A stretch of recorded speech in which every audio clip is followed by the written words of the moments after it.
Ladies and gentlemen, my name is Ben, and in this episode of the Smoking Hot Confessions BBQ Podcast, we're taking you behind the scenes for our special 150th episode.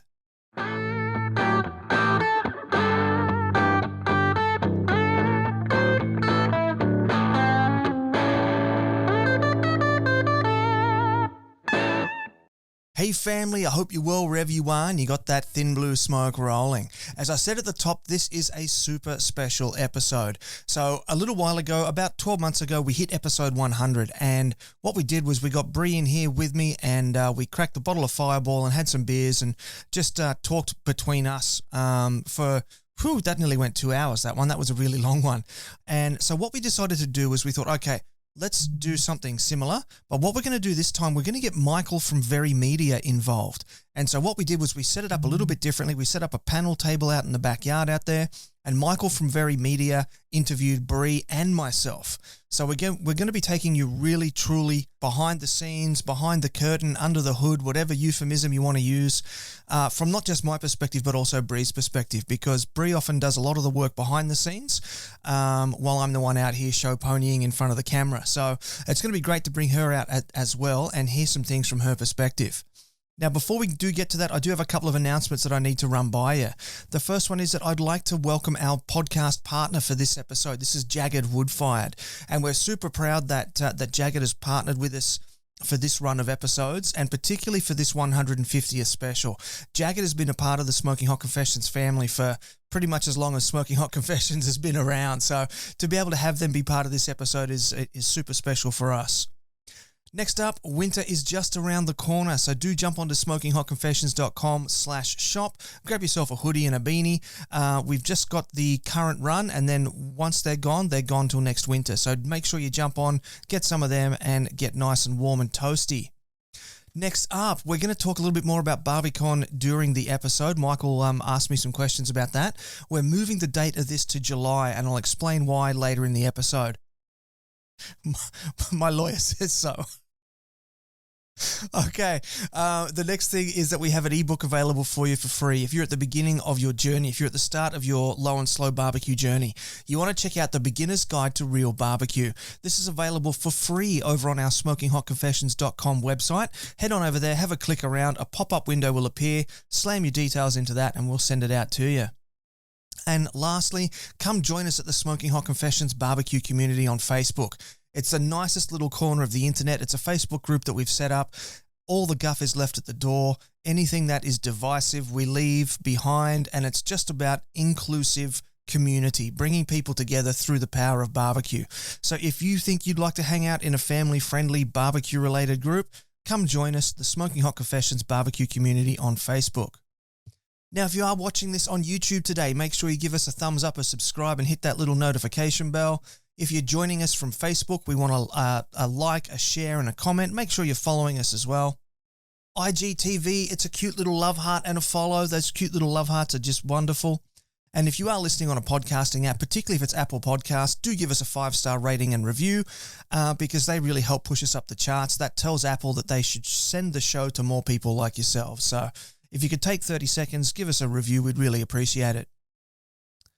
All right, so now there's not too much else for me to say at this point of the show. As I said, we are going to be taking you into what we've been up to in the last 12 months. But I think that's probably all the intro that I need to give you. So let's get into this episode. This is the internationally awarded Smoking Hot Confessions Barbecue Podcast with your host, Ben Arnott. How long's it been since your last confession? All right, it's my starting? All right, I'll start. Yeah. Okay. Yeah, you start. Thanks, Ben. Thanks to Ben and Bree for inviting me here this morning for celebrate the 150th episode of Smoking Hot Confessions. We're going to ask a few questions, find out a little bit more about what you're doing and why, and we'll go from there. Sounds great, mate. And thank you for coming. We do realise that it is a Sunday and we are starting almost an hour later now than when we said we would. So we certainly appreciate your patience and your kindness. That's all right. The beer's flowing, so as long as the beer's flowing, I'm happy. And I'm told that there's steaks on the way. There are definitely steaks on the way. You didn't come to our house without getting fed. No, that's good. Yeah. So this year is the 150th episode. There must have been times particularly in the past year when you thought maybe we wouldn't get here. So can you just take us back to when you started and why you started and how you feel that the program has, or the podcast has evolved over those 50, 100 to get to this point? Yeah, right. So it's kind of an interesting story. I was in a job at the time that wasn't particularly creative around 2014, and as a creative person, I got really sort of aggravated in that job, really bored, disappointed. I've had jobs like that. Unfulfilled. And so I started the blog. Smoking Hot Confessions started as a blog in January 1, 2015. Was my New Year's resolution to be more creative. And it was just me cooking outside on the grill, taking photographs, writing up recipes and writing stories related to barbecue and publishing them on the blog. And it wasn't long after that the competition barbecue sort of hit. And so I ended up getting involved in that, went down the rabbit hole on that. And at the same time as I was doing all that, I was also training in martial arts, a Korean martial art called Hapkido. And after I got to my 2nd degree black belt in that, my instructor closed the gym. He had to move to Sydney.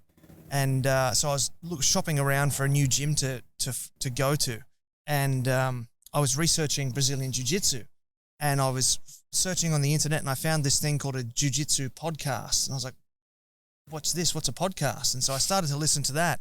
And I very quickly realized that not only was no one doing that here in Australia, but there was only at that time, I think 3 other people in the world who were doing a barbecue podcast. And I ended up getting into it that way. And now how the show's evolved. So right now, this is the 150th episode, and we did the 100th about a year ago, I think. Yeah. And so we've done 50 episodes in the last 12 months. Now, as a frame of reference, we started in 2015. At the end of 2016, we started the podcast. So it took us 4 years to get to 100 episodes, and it's taken us 1 year to get to 150. So must be getting good at it. Yeah. Well, it's all getting to be a lot smoother now, so that's good. And well, we weren't traveling quite as much either. we did have a lot more time at home. We had this a little year. bit more time at home this year. Yeah. And what about you, Bree? You're a creative person as well. What was your take on first Ben's idea of the podcast and then your contribution to it? Oh, look, I mean, this has been such a journey for us. I mean, like if you don't mind, I kind of want to just start with a little bit of origin story. Yeah. Ben oftentimes starts the origin story about, he met a father and some kids in an RV park when we were staying, when we were camping over holiday weekend. And in my honest opinion, it started a little bit before that. Someone, the big plan, similar, I think, to a lot of families, is you're like, all right, we're going to get the house and we'll make sure we have the jobs and we get the house and we'll have the baby. And we had all these plans, and we actually waited until I was 36 to even try, because we wanted to make sure we had everything sort of in line. And Ben had an amazing job at a college, and we felt really, really secure. And just kind of like a lot of people that probably the university. Yeah, a lot of people that have experienced recently, there was just a downsizing, and they closed the campus and they moved to another city. And unfortunately, Ben lost his job at that point. And that was a year after I had left my job. And luckily, it just ended up working out that I was able to go back to work full time, and he was able to take over as the stay-at-home dad. And that was not the easiest time, I think, that we've ever experienced in our relationship. Well, it sounds difficult, but it also sounds fortuitous in a way, too. Absolutely, yeah. Well, look, I think, this idea that we have of sort of the nuclear family and the responsibilities between men and women and what a family unit looks like and how you operate is just not realistic for the time that we live in. And I mean, we have to be able to be adaptable. Yeah.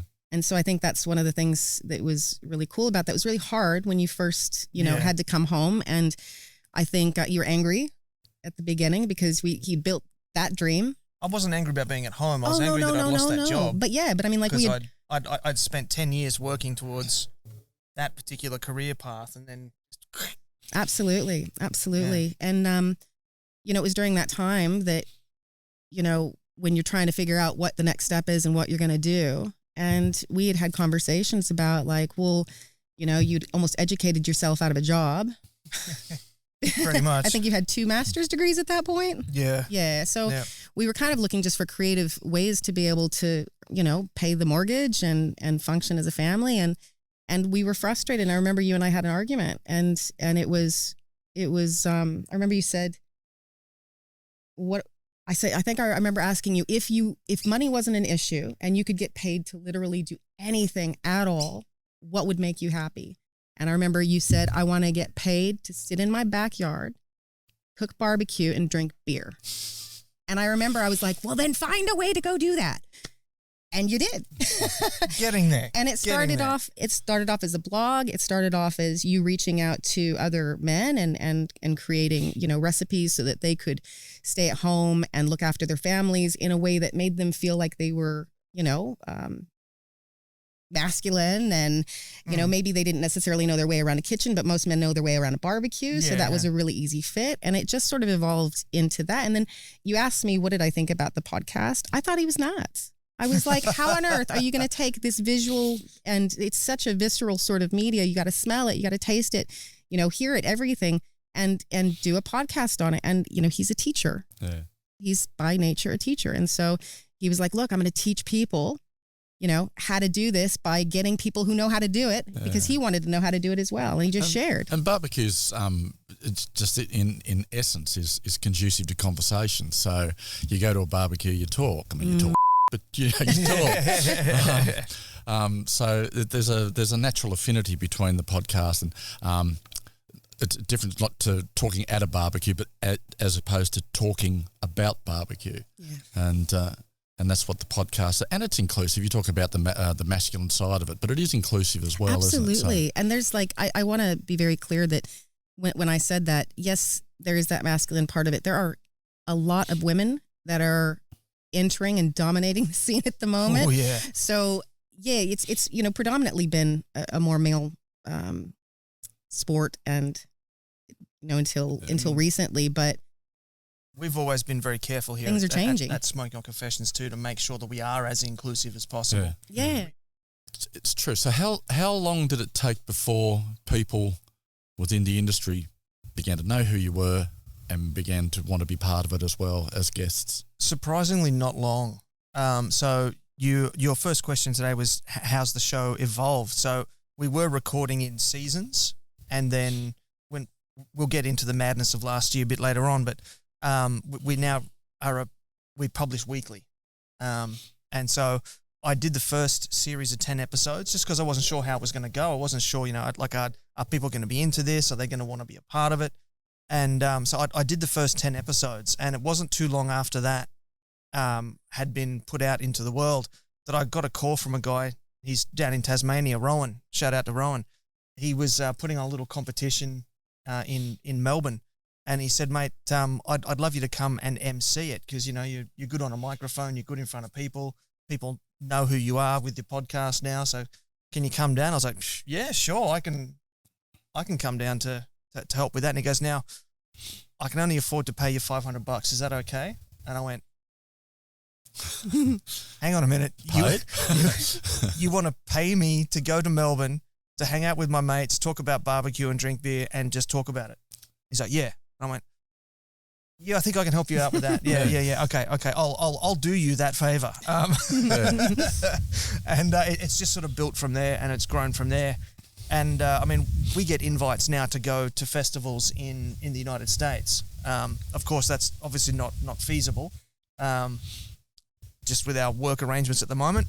But until recently, we were going once a year, and we're doing 4-week trips and trying to pack in as many different events in that time as possible. But yeah, we are getting invited now to go travel the United States. And I even had inquiries in 2019 to go to Ireland and to a barbecue competition over in Ireland, which that didn't end up panning out either. But yeah, we're certainly picking up attention all around the world, and it's really good. All right, so you were talked about being invited to the United States, Ben and Bree, and despite how popular barbecue is in Australia, the US is really the international hub for the barbecue industry, barbecue competitions, isn't it? And Bree, I notice you have a slight accent. So I gather that's an American drawl I can hear. Can you tell me something about, did you grow up with barbecue, or is that between you and Ben? Well, the accent actually comes from Colorado and probably more mid to northern Midwest. Own it. It's Arkansas. Own it. But my family is pretty much from Arkansas and the South and Louisiana. So if I go home for any period of time whatsoever, I come back with a Southern draw for at least a good several weeks. Or if I have a couple beers, it comes out. I was going to say it's either 4 weeks back in the States or it's a bottle of wine. And then she turns into the Southern Belle again. Yeah, but you were asking about that competition scene and barbecue scene in the States.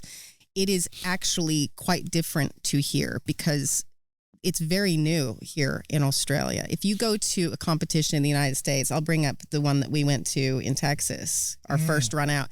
It was like going to a massive music festival with multiple bands, and like there were, you've got people there that are competing many that have bars. Huge trailers, huge sponsorships, like. We just rocked up with backpacks. Yeah. And it was I think how big was the site that we were working on? So and just maybe explain why we were there. Were you seen as interlopers or as like weird foreigners that had come over? Or, No. Or was it all very, as that inclusive word again? So. Well, it was the World's Barbecue Championships in Houston, and we were one of the invitational teams. So we basically we jokingly say that we Stephen Bradbury'd our way into the World Championships. I'm always a bit dodgy about Americans saying world this, world that. I just think of the World Series, which, No, fair enough. So it probably needs a bit of explanation. Yeah. No, well, there were, I think, 8 international teams there. 6 or 8? 8. I think it was 8. Like, so you were talking about the size of the marquees. So when we compete here in Australia, we usually get a 3 metre by 3 metre space. Yeah. Or if you're lucky, you might get 3 by 6 metres. Yeah. Which in feet, what's that, 12 by 20 feet or something. Bit like a conventional cooking competition, outdoor cooking competition, Yeah. But over in the States, they've got these, particularly at the World's Barbecue Championships, they had these. The only thing that I could equate it to in Australia was a wedding-style marquee, like an outdoor wedding marquee, and every team had one. And a proper bar and set up, full with bars, staff. stages, staffed, live bands. Because part of the fundraising was that the public could buy tickets to come and party in your giant marquee area. So as international teams, we basically shared one of those marquees, but all the local teams had one each. And it was just massive. And on a scale, to give you an idea of scale, the Thursday night was the quiet night. There was only 35,000 people on site. You got a leaf on your head. Oh, is it a leaf? Oh, At least it's not a spider. I thought it is Queensland. I wasn't sure what was dropping out of the tree to get me there for a second. It's always wise to take a moment. Yeah, it is, yeah. So Thursday night was quiet, 35,000. Friday was 70,000, and Saturday was 120,000 people on site. Lord. And in the 4 days of the festival, we raised, I say we like we were a huge part of it, but we raised $27 million for charity to help underprivileged teenagers who want to go to college, but their parents can't get them there. Yeah. So compare that to the size of a barbecue comp in Australia. Yeah. But I mean, barbecue comps have got to start somewhere, don't they? So talk to me a little bit about the barbecue scene in Australia. And I imagine that through the podcast that you're helping to grow that industry in a way. So tell me what you think about the industry here. Well, that is kind of what we're dedicated to. Is we are dedicated to growing the barbecue scene. And so I spend a lot of time speaking with barbecue competitors, manufacturers, rub spice creators, and our whole goal here is to grow the whole scene. There's no point in us trying to make the biggest, best show out there if there's no one for us to talk to. So the best thing we can do is build everybody up, and so we all grow together. That's our basic goal here. And so at every opportunity I get, I'll go to a barbecue competition and I'll interview competitors. I'll interview the promoter of the event. We do a whole lot of work to do all that promotion and get all that happening. And so to answer your question, yeah, that's kind of what we do. Is we are trying to build the Australian scene to the point that it is in America, where it does attract that massive corporate sponsorship and becomes this huge thing. And as a result of the work that was put in by people who came before us, you got Jay and Adam and Jess, the co-founders of the ABA. As a result of that and their different offshoots of what they do, we've now got Meat Stock, which is opening up a fourth event in 2022. It's coming to Queensland, which is phenomenal. If you've never been to a Meat Stock, it's just amazing. It's the biggest barbecue festival outside of the USA, and it's just absolutely massive. Yeah, I'd also like to just talk a little bit about the Australian barbecue scene here. One of the things that I have been able to experience is there is a real cultural difference. When we were in the States, it is highly competitive. Like, there's a lot of alcohol flowing, and sometimes I wonder if part of it is to just knock the other teams out of competition on one of the party nights before you actually go into the comp. Yeah. It's fierce. And it's the same thing here. Like, we have a good time here at competitions as well. But one of the things that I did notice about the Australian comp scene, and I don't know if it's because it's still growing and it's smaller, but I actually think a lot of it has to do with that cultural mateship that we talk about in Australia. Like, you go into a comp, and trust me when I say these men and women are incredibly, incredibly competitive. They're fiercely competitive, ridiculously competitive. But when it comes down to another team, or even a brand new team, a rookie team coming in for their first comp, and you see somebody struggling, I have watched teams offer up their gear, offer up their equipment, offer up like things that would probably even possibly affect their scoring to make sure that another team had the opportunity just to be able to compete. Yeah. And that's pretty special. So that's the best type of growth, isn't it? Because that's when competition actually changes to become community. Yeah, exactly. That's what you want.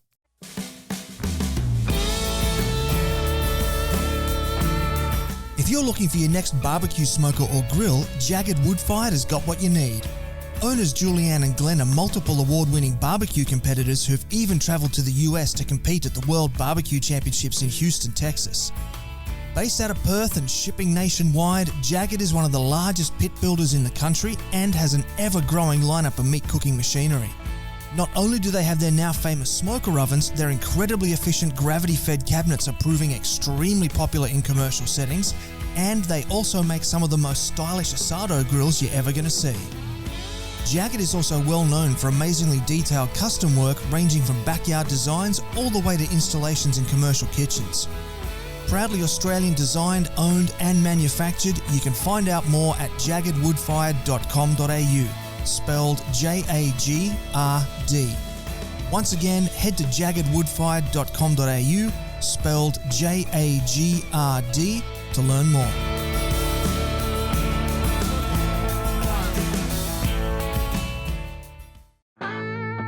Got a project you'd like to work on with the SHC team?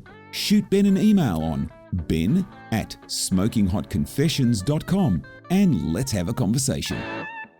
So you talk about going to competitions. Who is holding competitions in Australia? I know here on the Gold Coast there's a quite lively scene, but where else have you been? Oh, where have I been? Yeah, or to MC and do those types of things. Yeah, so Smoking Hot Confessions has taken me to a whole bunch of places. As I said, we've done two trips now to the United States. So we've been all around Louisiana, Texas, Arkansas, Oklahoma, Mississippi, Kansas City, Kansas. And then in terms of Australia, it's taken me as far south as Hobart for the Hobart Blues and Barbecue Festival down there. It's taken me as far north as Townsville for the Townsville Barbecue Battle. It's taken me across to Western Australia to Perth for the different charity competitions that Stephen Jenner puts on over there. He does some amazing work. He's all about charity. So his festivals are all just purely for Lifeline Western Australia, and it's a pleasure to get over there and to see. We're talking about to see the barbecue community getting behind the wider community, and how those two can sort of help each other out is something really special. So I suppose we need to talk about the elephant in the room, in the world's room. In the past year, I'm imagining that you start the podcast in 2016. and you build and you build and you build, and everything should be ready for the the go over the top, and then suddenly hits. How did you react to the arrival of the and B, how did you get through it? Because you have gotten through it, and you've actually, from what you were saying, the number of episodes you've been doing, you've actually accelerated the podcast and grown it that way. So how did you cope with the? Yeah, well, 2019 was huge for us. We did a 4-week tour of the United States. I went all around Australia with it. In total, I went to 22 events in 2019. So it was almost one every other weekend, which was huge. It was massive. I was so tired at the end of 2019. But 2020 was going to be our year. That was going to be like we'd had this massive build through 2019. We were just going to hit 2020 and just smash it. And of course, and so the biggest thing was the National Barbecue and Grilling Association. They invited us to work at their event in 2019. So we went over there 2019, worked at the conference doing some media stuff for them. And where was that? That was in Kansas City. Yep. And off the back of that, they said, hey, we really like what you're doing. Can you be a presenter at the 2020 event? So great, beautiful, fantastic. Let's do that. So I wrote this beautiful big presentation and PowerPoint slides. And I thought, you know what would be great? An online course to back up this PowerPoint presentation. So we started Meat and Fire Media Services off of the back of that and set up the online course through Meat and Fire Media Services. It's brand building through strategic social media management, which was what I was going to be presenting on. And so the first 3 months I was working just like absolute crazy to get this course up and off the ground, and starting from go to woe, like writing it, filming it, editing it, uploading it, I had to build the website myself, like everything in 3 months. And then of course all the madness started. And in March, right before we were supposed to go, and I actually bought the tickets 2 days before the World Health Organization declared it a global and so that just squashed that. Good timing. But do you remember that episode of The Simpsons where they're supposed to go to Duff Gardens and Homer's really sick and he's like walking around the house in a blanket going, Duff Gardens? That was me. It was a week before the conference was supposed to start, and I was still going, I'm going to BBQ8. I'm going. Yeah, we were like, you'll be going alone. We love you. I love you. But we're going to be staying here. Yeah. So I was so scared we were going to get stuck over there, and we actually, we would have. Yeah. But they actually cancelled the festival, the conference, so they made that decision for us, and so we were left sitting here going, okay, so we're going to this 12-week lockdown. We can't go anywhere. There's going to be no events in the foreseeable future, so that whole side of the business was just axed overnight. What are we going to do with this time? So we sat there and thought, okay, how can we move forwards? What are some things that we can do? And one thing I'm good at is technology and adapting with technology. And we mentioned before the Facebook group and how we've worked to make that as inclusive as possible. We are really protective of that group, and we have a lot of friends in that group who are business owners who were far more affected than we were. And so I knew that they needed support as well. And so we did a couple of things. One was we moved the show from a series format to a weekly episodic show, just so we were touching base with everybody every week. And it also gave us more of an opportunity to feature some of our friends' businesses who are in that group and sort of do what we could do to help them to keep trade going through that period. So we did that. And we also did the Smoking Hot Confessions barbecue game show. So I worked out how to create an online interactive video-based game show. So people were able to join a Zoom call, and they were able to actually be a part of this thing live and enter all their answers and have their different scores and their names appear on the screen, all this sort of stuff. And we did 10 rounds of that, and picked up a couple of sponsors, jumped on board. Four Monkeys Barbecue down with Dan Barrett out of Melbourne, and Goat Brewing came on board with a couple of prizes. And I think also what was really good about that group as well, I mean, you talk about protecting that group. We made a point of making sure that stayed non-political, you're here to talk about barbecue. Yeah. And if you're not, there's another place for it. But here we talk about barbecue and mateship and coming together. Yeah. And so I think just having that kind of space to be able to escape to without having those types of conversations was really important during that time. Yeah. And so the third thing that we did was after each game show was finished, I'd then start a new Zoom call, and it was all unbranded, unrecorded. It was like just sort of sitting around a campfire and just having a chat.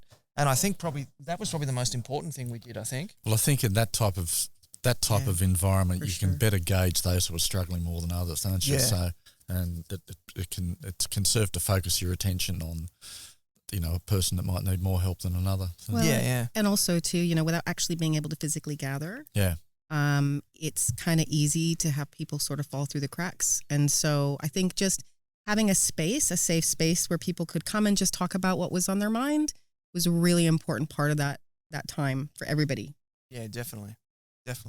Yeah, so those are the three things that we did to evolve. And as a result of sort of showing that we can use technology to still keep this scene alive and still stick together, we started to be invited to different virtual events that were being held around the country. I was going to ask you about how do you have a virtual barbecue event? Look, it is tricky. We were involved in 3 different ones, and all 3 of them were different. So I mentioned Stephen Jenner before. Hell or high water, that guy's going to do his thing for charity. Doesn't matter what's going on. So he devised this system over in Perth where a competitor had to recruit some of their neighbours in the street, and the neighbours then got on a Zoom call and went through a judging course on the Zoom call, and then the competitors had to do basically like a knock and run on each of the neighbours' houses. So it was contactless delivery. So they did it that way. And so then the judges in the neighbourhood would then send the scores to Stefan where he was in his HQ, and he'd put it all together. So that was really interesting. The guys up in Townsville Barbecue Battle that I've been working with for 2 years now, going into a 3rd year this year, they did something a little bit different. So instead of having the neighbours be the judges, they said, okay, we'll be the judges. You come to us and you knock and run on our doors with your hand in. So they had contactless delivery for that. And the guys who organised the event were the judges because they already knew what they were looking for and that sort of stuff. So that was quite interesting. And then Scott Coleman and Luke Nagel down in Victoria did another one, and they did it. It was more social media based. So you had to take a video of your hand in. So judges typically, when they're doing barbecue, they'll do squeeze tests and pull tests and all this sort of stuff. So the competitors had to actually do that in the video.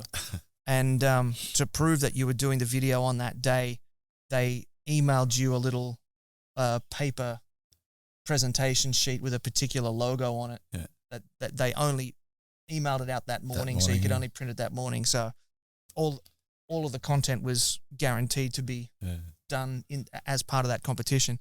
So, 3 very different approaches. They all worked really well, and they all helped to keep the barbecue scene alive. And so we're starting to see some events started to come back later last year. So Julian up here, based out of Brisbane, does the Barbecue and Beer Roadshow. I've been working with him for several years now, 3 or 4 competitions a year, and nothing was going to stop him either. So towards the end of the year, he put on one up on the Sunshine Coast, and that was a face-to-face event. That was really good. And then we did another one, same guy, same Sunshine Coast, but a bit earlier this year. And then I've been down to Meeting the Dilly last weekend down in Sydney, and we'll be jumping online for I'll be doing a virtual competition running alongside a face-to-face competition with the Townsville Barbecue Battle as well. So, we've managed to do all these things to not only keep us going, but we feel like we've contributed to keeping the scene going as well. Talking of competitions, it would be very remiss that we didn't mention your success in the international competition scene. Just take us back to the NBBQA results of the past couple of years, and just tell us what you have achieved with the podcast. So we started out quite small. The NBBQA is the National Barbecue and Grilling Association, and that is the industry body for barbecue in the United States. So it's not a cooking competition. It's a business recognition conference with excellence awards attached to it. So the first year was 2018 was the first year that we were involved, and the podcast picked up third place. And that was only one category that we were nominated in. We did pretty well with that, and we were happy with that. 2019, we picked up a couple of different awards. We moved up to second place for the podcast, second place for the Smoking Hot Confessions website, which was great because that's one of the hardest things I've struggled with is learning how to build a website. So I built all that myself. So for that to pick up a prize, that was pretty cool. And the Hail Mary t-shirts. Yeah, that was awesome. Yeah, we picked up best barbecue t-shirt for 2019, which was pretty cool. And so that was the year that we were over there working the event. So that was pretty cool. And then last year, 2020, of course, we had to sit here and watch it from the lounge room. But we picked up first place for the podcast. We picked up first place for live fire cooking for a photography aspect, and a few other seconds and thirds for a couple of other different things. But then this year, we really hit it hard. We ended up picking up 8 nominations, and we got awards in 7 of them. And the highlights of which were first place for the podcast for the second year running, so best barbecue show 2 years running, and best website. The barbecue website actually got bumped up into first place. Yeah. So, and then photography and writing and all that sort of stuff as well for all the other stuff that we do. So yeah, we kind of cleaned house this year, which was really cool. Yeah. And then thanks to yourself with Very Media, with your business, you wrote a beautiful press release for us, and that got us into the paper, and then that snowballed into the Channel 9 TV news spot. And so interest is definitely ramping up and peaking in the show again. And we're looking at, we've been invited to be part of Meat Stock for 2022, which is, to be invited to be part of Meat Stock is exciting. Yes. You're listening to the internationally awarded Smoking Hot Confessions podcast with massive barbecue nerd Ben Arnott. Looking ahead, as we need, 150 episodes is a great thing to look back on, but then you've got to look forward as well. You can't stay locked. We don't want that word lockdown anymore. No. So looking ahead, how do you keep things fresh? What do you have plans set in place that you want to achieve, say by show 200? Are you looking forward to the idea of going out again amongst people at festivals, competitions, that type of thing? Yeah, look, we are definitely looking forward to getting out there again. We keep things fresh by creating different styles of episodes. So we've got kind of like a little mini panel episode here. The bulk of the episodes, obviously, since I started doing it video format, have been remote interviews. So it's me in my office and someone in their office and doing that over the internet. We've got live after dark episodes, which is when I go to a competition, and then in the evening I'll set up a panel type thing and get a couple of competitors in and we talk about anything really. And then we've got our live at episodes, which is where I'll run around and I'll do 3 to 5 minute mini interviews with people and then stitch them all together. So we've got like a whole 4 or 5 different styles of episode now. And I think that kind of variance makes sure we've got something for everybody. And it also lets us be in as many places as possible. So by working out how to do this video live streaming over the internet thing, we can literally be anywhere.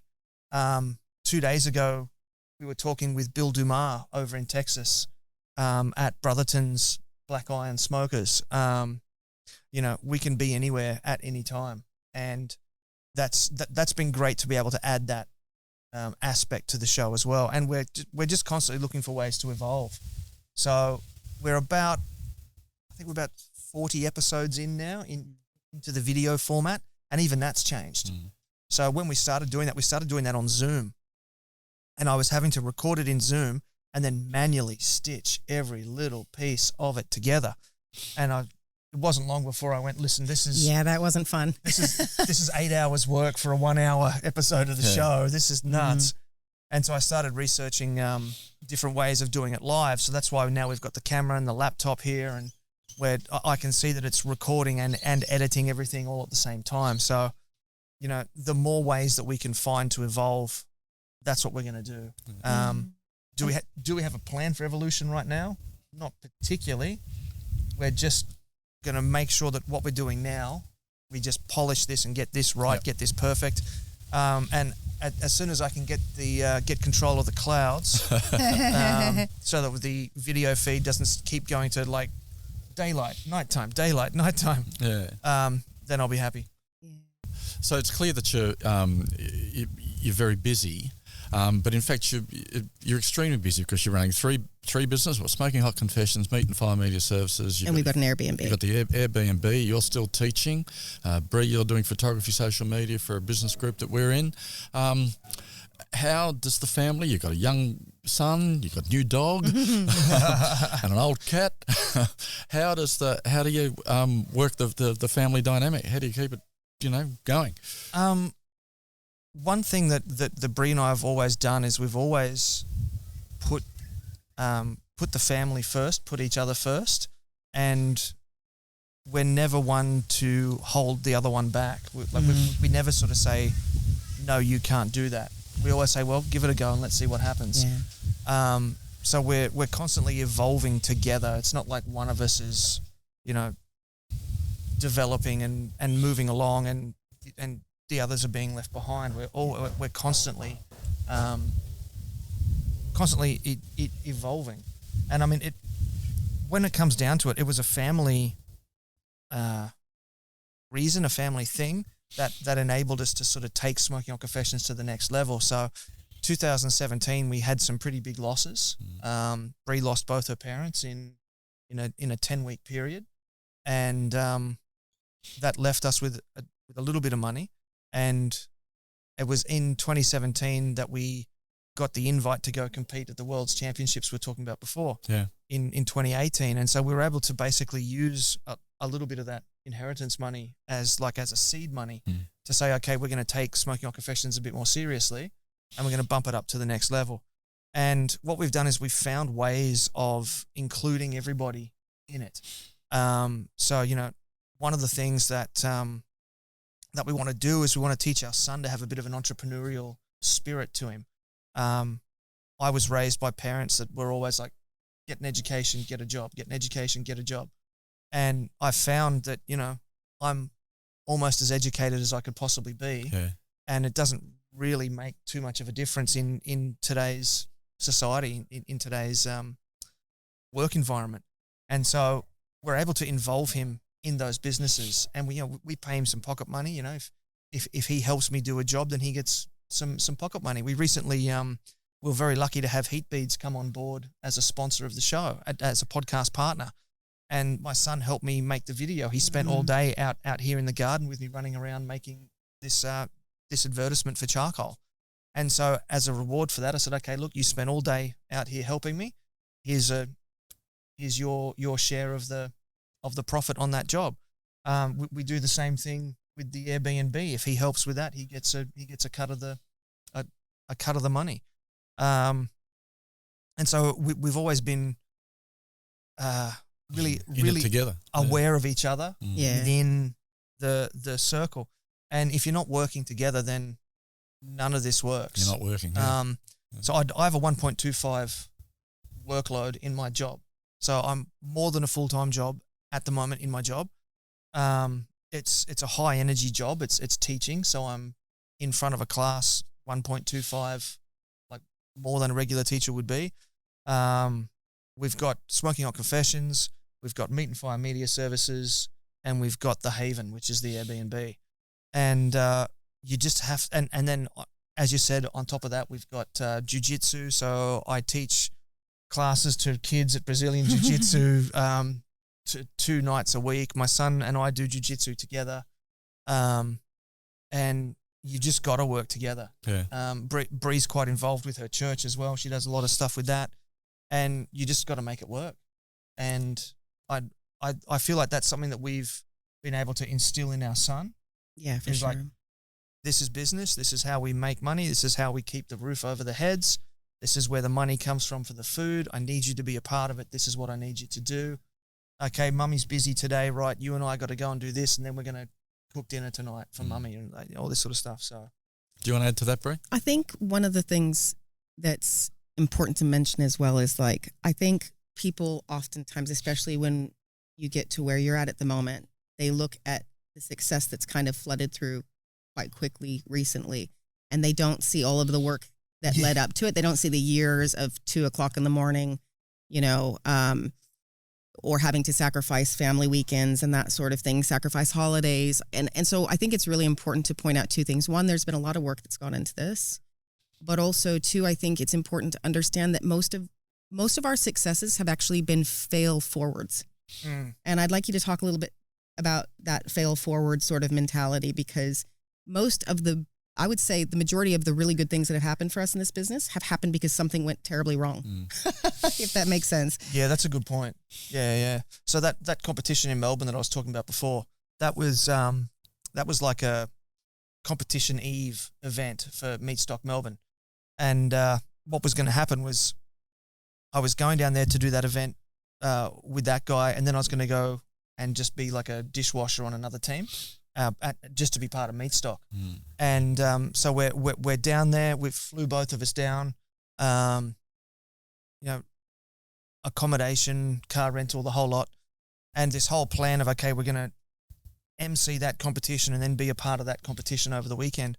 And the guy that I was meant to be working with at Meat Stock grabbed me and said, oh, listen, I forgot to tell you, I've had to cancel Meat Stock. So, he had to cancel his involvement in Meat Stock. Sorry. And I went, okay. Well, we're here. We've got accommodation for the whole weekend. The flights are, because I'm too tight to pay for flexible scheduling of flights. So and I wasn't going to pay for another flight. So we're not leaving till Sunday night. What are we going to do? And we sort of sat there and just had a beer and laid everything out that we'd brought with us on the table in the Airbnb, and we looked at it and said, okay, well, we've got a camera, we've got a field recorder, the little audio recorder, and we got a couple of these little red mics here. All right, let's just go to Meat Stock and wing it. And so I contacted Jay and I explained what had happened to Jay and said, listen, I'm dead broke. We've spent all the money just to get here. Can we get a media pass or something? He's like, yeah, sure, no worries. So he emailed us out a media pass to get us into Meat Stock. And we literally ran around, and that's how we came up with the concept of the live at episodes. So we basically took and it was audio only, and we just ran around and 3 to 5 minute interviews with about a dozen different competitors. Yeah. And that's ended up being one of the most popular episodes that we've ever done. So that kind of birthed the live at episodes, which in turn has now attracted other event promoters to book us to go to their events and do all that as well. Because part of what we do is it helps the competitions a lot on the back end. So leading into a competition, there's not a whole lot that I can do to help. I can do a mail out to our mailing list. I can do a live video and say, hey, this is where we're going to be in 2 weekends' time. Hope we're going to see you there. Head there to buy your tickets, blah, blah, blah, blah, blah. But it's in the back end. It's after the event where what we do really pays off. So we take photographs. We can drip feed photographs out from the event over the next couple of weeks. Each of those, Meeting the Dilly, for example, I got 10 of the mini interviews. So 1 a week for the next 10 weeks. I can drop them out and then bundle them together into one giant podcast episode and then the After Dark podcast episode. And so what we do is we cement that competition in people's minds so that in 12 months' time when they go to run the competition again, it's well and truly entrenched in people's minds, and they go, oh, yeah, I know that event. I've seen a whole bunch of stuff about that. Let's go to that. And so, that's kind of where that came from. Mm-hmm. And where we are now with the show, and we've already talked about how we've evolved the show since March last year. That's another example of failing forward. Can you give some more? failing forward, it kind of feels like that's usually typically what happens. We know we're onto something usually when it doesn't go right, to be honest. But I also wanted to just kind of come back to the question that you asked earlier in terms of like how we sort of operate as a family while we're doing all of these things. And there are some people that we didn't mention, which I think are really, really important. Ben's dad has been there for us unbelievably. Like when my parents passed away, that was 11 weeks apart, and we actually had to fly to Mexico because they were living in Mexico, and that's where they passed. And, you know, just dealing with remains and legalities and all that sort of thing. Ben and I had to pick up and leave. He was immediately here, you know, looked after our home, looked after our son. Last year I had spinal surgery. You know, he came up. I think Ben had a competition the week after I had that surgery, or the week that I had that surgery. So he came up and looked after me. So the team that we have is much larger than just probably what you see in front of the camera. We've got Ben's dad, your Aunt Jenny, Nigel, Kaio has helped us. We had Gabriel helping us. We had Cat Rat McQueen helping us. We're now starting to work with, you know, Michael from Very Media U, and we're also working with some other people as well. We've got Olive that we just started working with, who's a graphic designer. She runs Creative Subs. So there is this massive team of people that come together to make this happen. And I think it's really important just to point out that it's really about adaptability. And it's, I think, really about, like I said, looking at the family unit and not necessarily trying to compare yourself to other people's family units or try to operate in terms of the way you think a family unit looks like or operates like everybody has a responsibility, but everybody has to adapt and change. And so, you know, we're all learning new skills. I'm just recently had to pick up the camera. I haven't picked up the camera since probably when we started. And at that time I was better at photography than you were, but now the cameras have become so high tech that I don't know how to run one. 45,000 photos later, I've caught up. And now, you know, of course, with him being in front of the camera so much, now I've got to be behind the camera. So again, that's just a skill that, you know, you learn and you adapt and you grow. And so I would say that we're never set, I think, in what it is we are. And I think that we always ask the question, what do we have right now to work with? What can we do with what we've got? Yeah, that was kind of how the game show came about, and the weekly episodes. It was we sat down again and said, okay, what do we have and what can we do with what we've got? And that's why we now run around doing photography work with Meat and Fire for other businesses, because we went, because we work in international education, and so I was very fortunate enough to be able to keep my job at the college that I work at. But Bree, for example, is out of work and has been for about 15 months now. So yeah, the industry's not going to be. It's going to be years before that industry recovers. So we basically said, okay, what do we got that we can use, that we can make money, and help businesses as well. That's a really help people as well, which is important to us. Important part of what we do. Yeah. So that's how that side of it came about. So let's get back to events and things that are coming up. Tell us about Barbe Con. Barbe Con. Yeah, and again, this is another thing of what do we got that we can use already. And so part of this whole new system that you can see that the viewers can't see on this laptop with that camera and that sort of stuff, it allows me to remote produce. So, for example, we could do an interview like the viewers have seen before, like the listeners have heard, where you're at your house, I'm at my house, we use the internet to get together. But we can also do things like you could connect with your phone and have your phone looking at your face, and you could get your wife's phone and put your wife's phone looking down on your barbecue. And then I can remove myself from the show and I can remotely produce you cooking something on your barbecue. And so what we're going to do, what Barbe Con is, it's a world's first virtual barbecue conference. And we're going to have an awards night on the Saturday night as well. The Saturday is going to be all about cooking. So we're going to be jumping into the backyards of different pit masters around the country, teaching people how to really cook, you know, the best brisket, the most amazing beef ribs, you know, championship winning pork ribs, that sort of stuff. And on the Sunday, it's going to be all about businesses. So we're going to be jumping into people's workshops, into people's offices, into different barbecue businesses, and sharing wisdom for either people who already have a barbecue business or who want to get into barbecue business.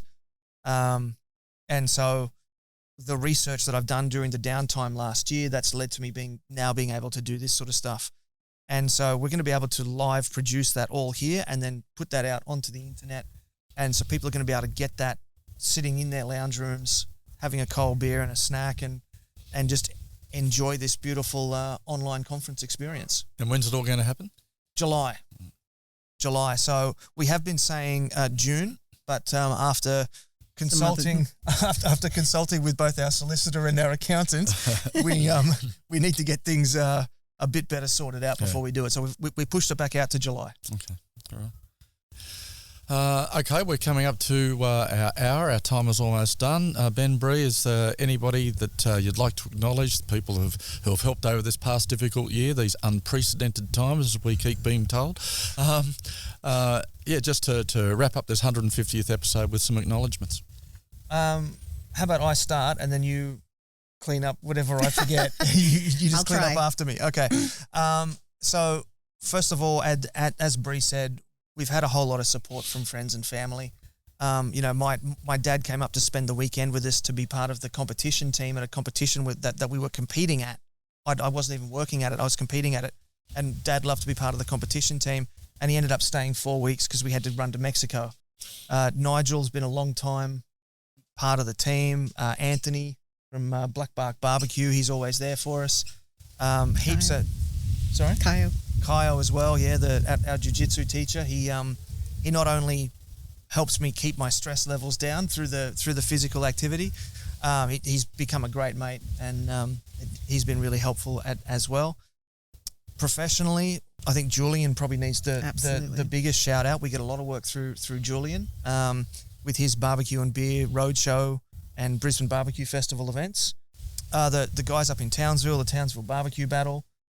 We've had some great support from new people like Rob Cosgrove down in Sydney at Meat in the Dilly just recently.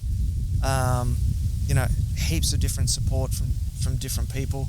Yeah, there's heaps of people. I don't think we would have been able to get through this year without the support of people like, for example, Jillian Diddle Davies. She's been amazing support. Yeah, Jagged. They haven't had an easy year of it either. Podcast, and they've made a point of still continuing to support us and work together. And that's really helped us grow both our businesses. Definitely. So that's been a wonderful partnership. Yep. Heat beads as well in that regard. Sure. Yep.